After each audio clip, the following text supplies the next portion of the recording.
Bonsoir à tous, merci d'être au rendez-vous pour une nouvelle édition. Voici les titres de votre journal. Ce 1er octobre coïncide avec la rentrée des cours et tribunaux. Nous évoquerons en plateau les grandes lignes de cette rentrée avec le secrétaire d'État à la justice, Robert Gelli. Nous nous intéresserons ensuite à cette première européenne. La principauté est le premier État d'Europe à disposer d'un cloud souverain. Nous avons assisté à son lancement. Puis nous reviendrons bien évidemment sur la belle entrée en matière de la Roca Team en Euroleague. Les joueurs de Mitrovic se sont imposés avec la manière face au Panathinaikos Athènes. Nous évoquerons cette victoire avec le consultant beIN Sport, Jacques Monclar. Et à la fin de ce JT, nous vous emmènerons à Dubaï où l'exposition universelle vient d'ouvrir ses portes. Visite guidée avec notre équipe sur place. Je vous le disais en titre, jour de rentrée pour la justice monégasque. L'audience solennelle de rentrée des cours et tribunaux a eu lieu aujourd'hui. Comme vous pouvez le voir sur ces images, elle a été précédée de la messe du Saint-Esprit célébrée par l'archevêque Monseigneur David en la cathédrale de Monaco. Rejoignons immédiatement notre invité en plateau, le secrétaire d'État à la justice, Robert Gelli. Bonsoir Robert Gelli. Bonsoir. Merci d'être avec nous dans les studios de Monaco Info pour aborder ensemble la rentrée des cours et des tribunaux. Sous quel signe est placée cette rentrée ? Écoutez, sous un signe qui est optimiste, j'allais dire, puisque d'abord le premier constat qu'on fait, c'est que la justice monégasque fonctionne bien. On a un stock de dossiers à juger qui est limité, des délais de traitement qui sont tout à fait convenables et qui même ont baissé sur certains points. Il y a peut-être des sujets qui sont un peu plus, sur lesquels il faut être un peu plus attentif. C'est en matière pénale notamment les dossiers d'instruction, puisqu'on a une progression du nombre d'instructions et donc il faut être vigilant sur le suivi et de ces dossiers. Donc la justice se présente sous un bon signe. C'est d'ailleurs ce qu'a dit le rapport de la Commission européenne pour l'efficacité de la justice du Conseil de l'Europe, qui a été déposé en octobre 2020. Donc nous sommes dans une bonne voie et je pense que nous allons nous appuyer encore là-dessus pour progresser encore plus. Optimisme et modernité, puisque le numérique fait petit à petit son arrivée dans les services judiciaires. Tout à fait. C'était d'ailleurs un des points de faiblesse qui était relevé par le rapport de la CEPEJ, qui relevait qu'en matière d'informatique, d'informatisation, nous étions un petit peu en retard. Et aujourd'hui, c'est précisément l'un des axes stratégiques les plus importants, puisque un plan numérique a été lancé. Et d'ailleurs, je me félicite des relations qui ont été instaurées avec la délégation interministérielle à la transition numérique, et notamment avec Frédéric Genta, que je rencontre assez souvent, avec lequel on échange beaucoup, parce que c'est important de s'inscrire dans cette logique, tout en préservant bien sûr la protection des données judiciaires, ça c'est important, il ne faut pas qu'il y ait la moindre ambiguïté là-dessus, et la sincérité évidemment de tout ce qui se fait dans ce cadre-là. Voilà. C'est pour cela aussi que vous avez décidé de donner un nouveau visage au site Légi Monaco ? Tout à fait, ça fait partie aussi de cette stratégie et nous souhaitons développer le plus possible la promotion, la diffusion de notamment la jurisprudence monégasque et c'est dans cet esprit-là que nous voulons complètement rénover avec la direction des affaires juridiques du gouvernement le site Légi Monaco pour précisément avoir cette accessibilité la plus large possible à la jurisprudence. Un mot, si vous le voulez bien, Robert Gelli, sur les relations que vous entretenez avec la France. Un protocole d'accord a été signé en mars dernier concernant la lutte contre le terrorisme. C'est vraiment une réelle avancée, ce protocole d'accord. Ce protocole est venu sur la question de la lutte contre le terrorisme, faciliter, améliorer, rendre beaucoup plus directes les relations, notamment entre le parquet national antiterroriste français et le parquet général de Monaco et la justice monégasque, de façon à ce qu'il y ait à la fois des échanges tout à fait directs, mais également aussi de l'information, du renseignement qui puisse être communiqué, de l'aide, de l'accompagnement en cas de besoin, et on espère ne pas avoir ce besoin. Qu'en est-il des relations que vous entretenez avec le GRECO, le groupe d'État contre la corruption? Quelles ont été les conclusions de la dernière réunion qui s'est déroulée, je crois, au mois de septembre? Le GRECO donc, a fait un rapport sur le phénomène de la corruption de manière générale, et il y avait 10 recommandations qui concernaient plus particulièrement la justice.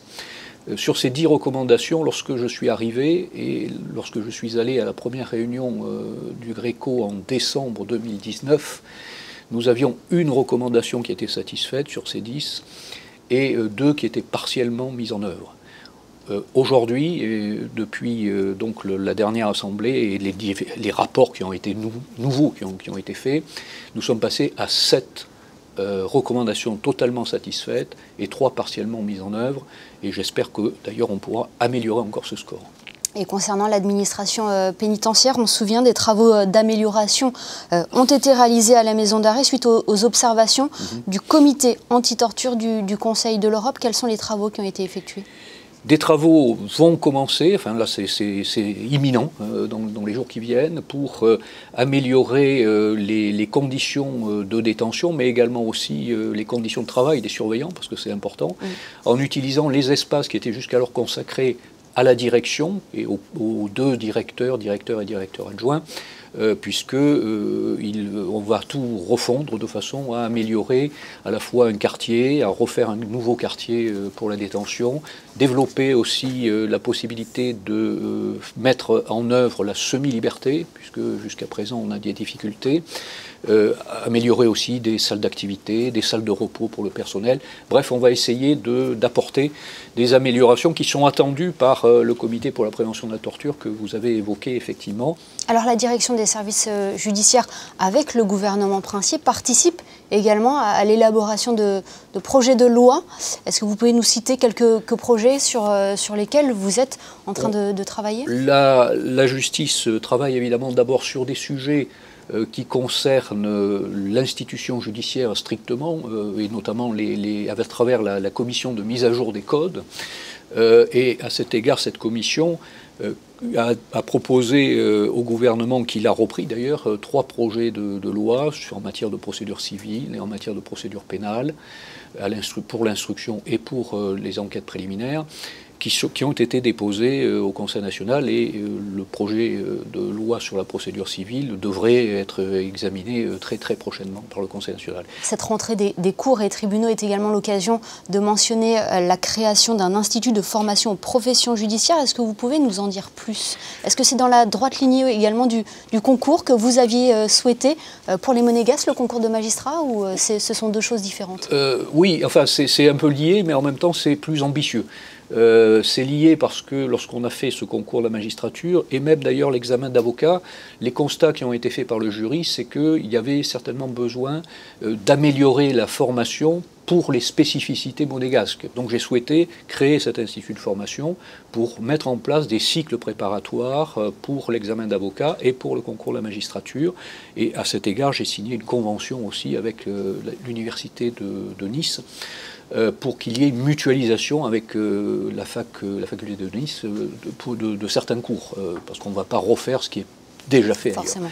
Mais l'ambition est plus large, puisqu'il s'agit aussi de développer la formation continue des magistrats et des avocats. Le cycle préparatoire à l'examen d'avocat et au concours de la magistrature a débuté, puisque l'ambition que j'ai, c'est de structurer un peu plus cela, de façon à pouvoir développer à présent, maintenant, l'aspect formation continue et organisation de manifestations.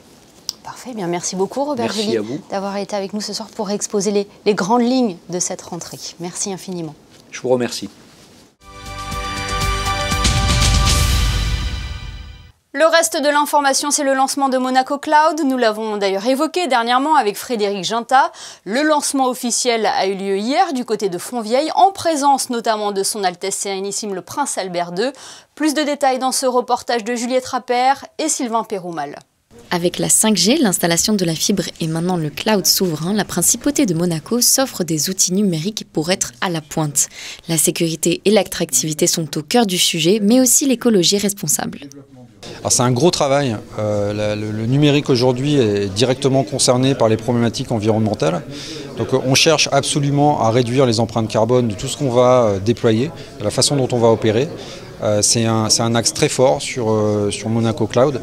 Donc on a un peu la chance de démarrer un peu from scratch, donc de profiter d'un certain nombre de technologies, que ce soit des technologies au niveau des data centers, que ce soit des technologies au niveau des consommations des machines directement, également sur des formes de compensation, où on peut également compenser un certain nombre de consommations, de production de CO2.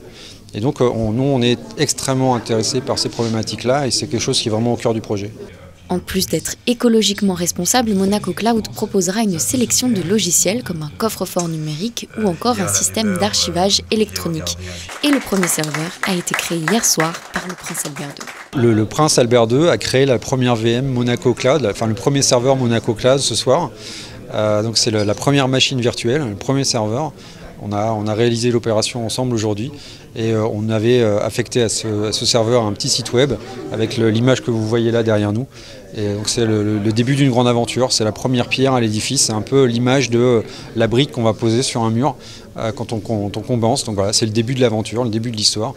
Monaco devient donc un modèle dans le monde du numérique. Ouvrons une page sport à présent et du basket. La Roca Team disputait hier le premier match de son histoire en Euroleague. C'était face au Panathinaikos Athènes, à Gaston Médecin et non à Antibes comme un temps évoqué. Un match que vous avez pu suivre en direct sur notre antenne. Avant de découvrir le résumé de cette rencontre, Frédéric Elion est allé au contact des supporters juste avant le coup d'envoi. Écoutez. C'est vrai que ça fait énormément plaisir et puis l'Euroleague à Gaston Médecin, c'est mieux et puis ça permet à toutes les équipes de vraiment venir jouer à Monaco. Je pense que c'est une grosse décision. Monaco a fait un grand pas pour tout le peuple monégasque car grâce à ça on va pouvoir rester dans notre salle. On est près de chez nous et on va pouvoir encourager notre équipe. Moi qui est fan de basket, je suis hyper contente, sincèrement. En plus, on est en Euroleague, du coup, voilà.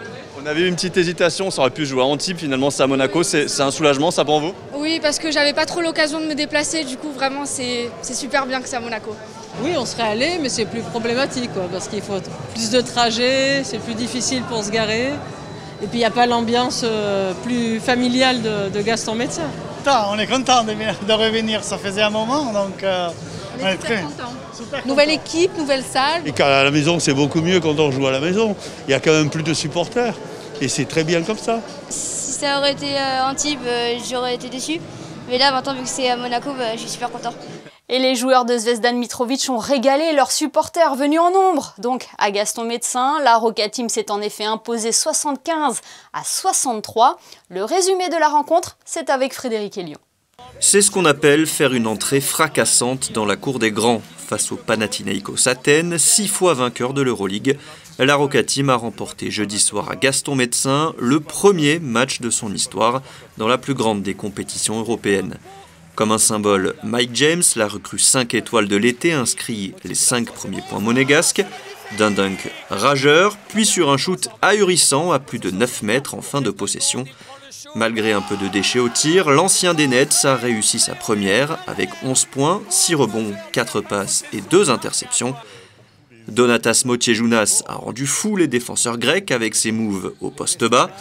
Donta Hall, véritable marsupilami avec ses qualités athlétiques hors normes, et Paris Lee inscrivent tous 10 points.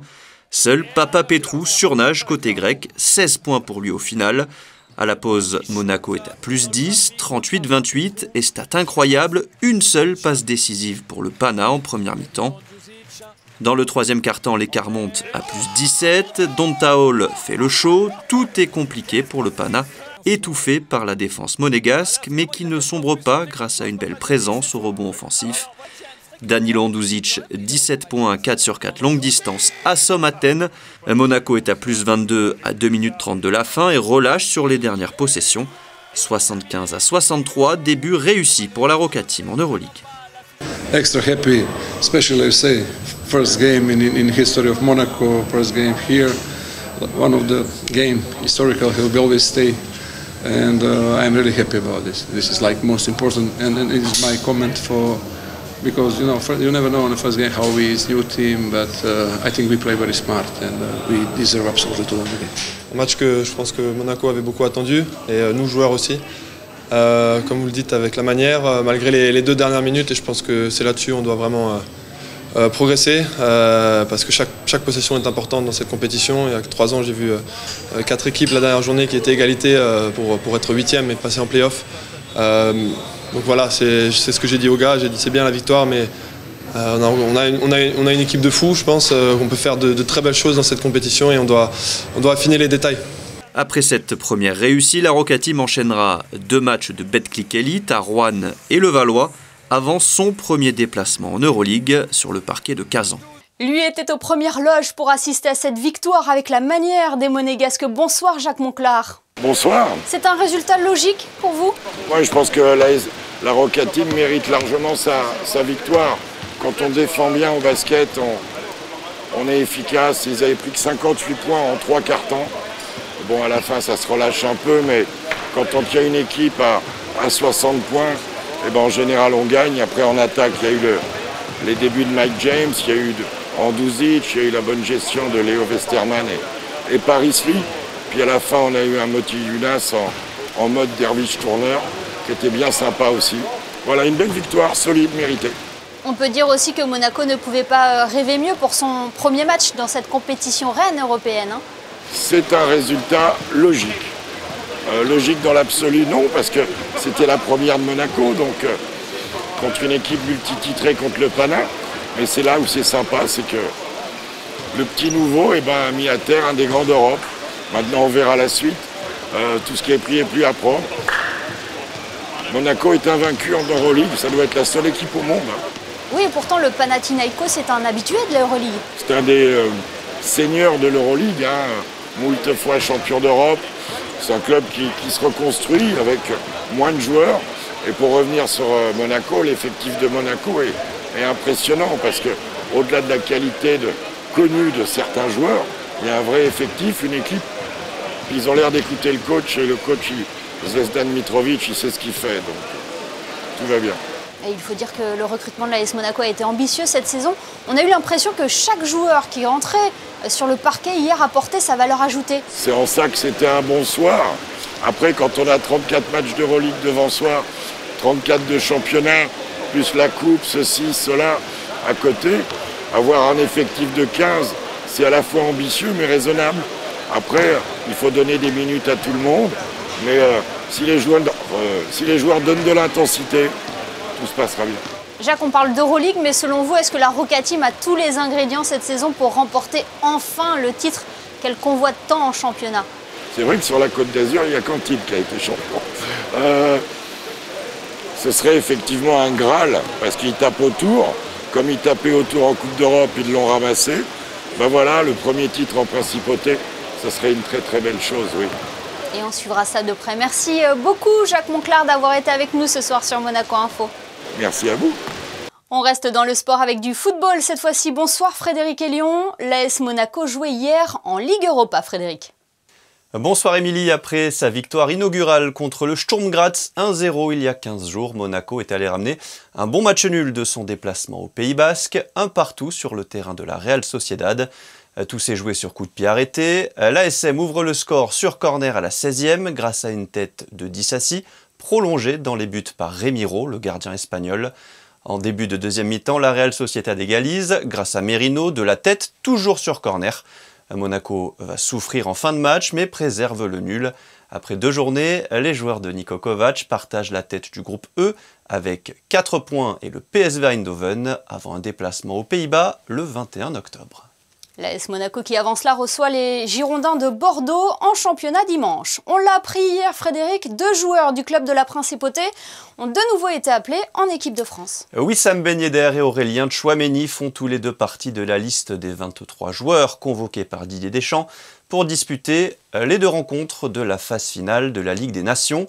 La demi-finale contre la Belgique jeudi 7 octobre, puis la finale ou le match pour la 3e place dimanche 10 octobre contre l'Italie ou l'Espagne. Si Ben Yedder est un habitué, Tchouameni avait été lui appelé pour la première fois lors du dernier rassemblement de septembre et avait participé aux 3 matchs des Bleus. Et nous parlerons justement de l'équipe de France avec Aurélien Tchouameni demain. Le milieu de terrain sera notre invité.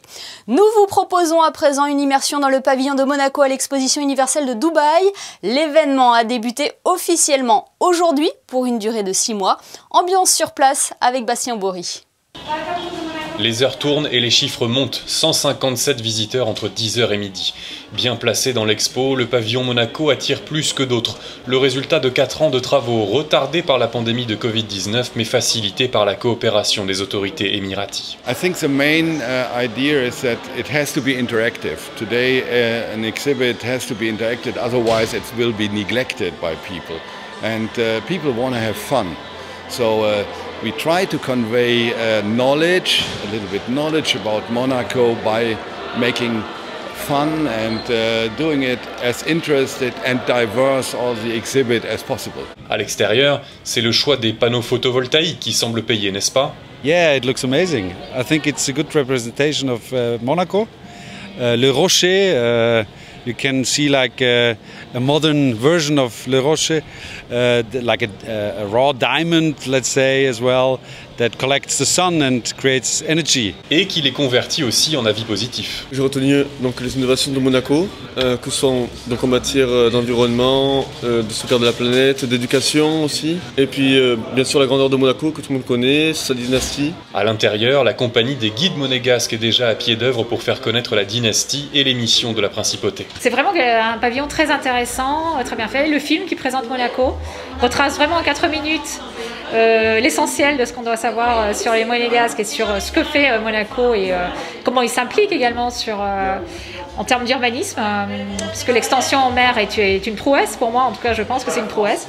Donc vraiment à visiter Monaco, le pavillon est magnifique. Science, technologie, musique, sport, Monaco est ici pour exporter sa vision du développement et pour faire de sa petite taille une force.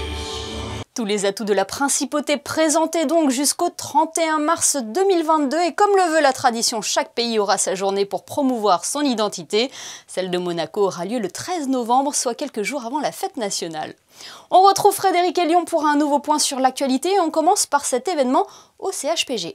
Dans le cadre du lancement d'Octobre Rose, Cristiana Crociani Del Rieu et Nicolas Del Rieu sont venus symboliquement dévoiler leur nom sur la plaque de la Fondation des Amis du CHPG suite à un don de 100 000 €.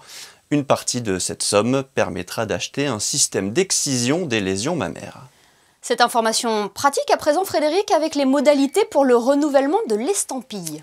Les propriétaires de véhicules immatriculés en principauté recevront prochainement par voie postale le renouvellement de leur estampille pour l'année 2022. Le gouvernement recommande aux usagers de recourir au règlement en ligne par carte bancaire sur le site internet qui s'affiche en bas de votre écran. Le paiement par chèque reste possible. Toutes les informations sont à retrouver sur le site www.gouv.mc.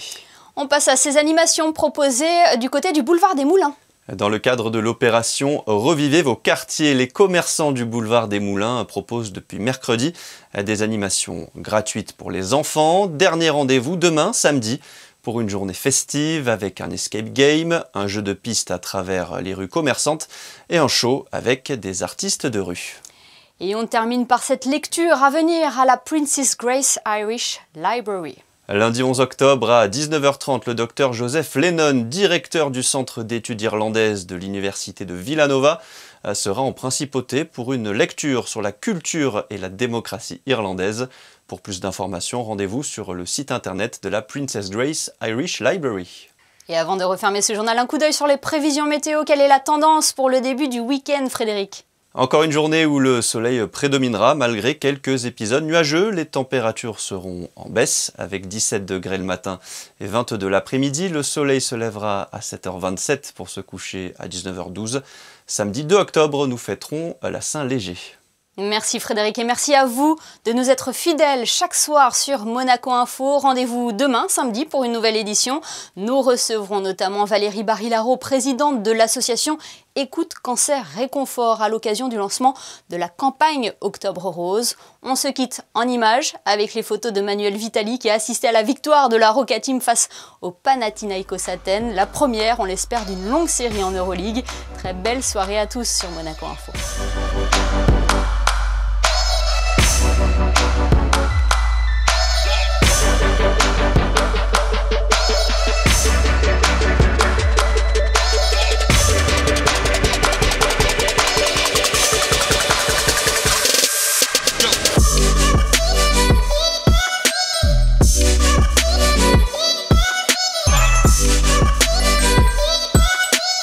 Podcast.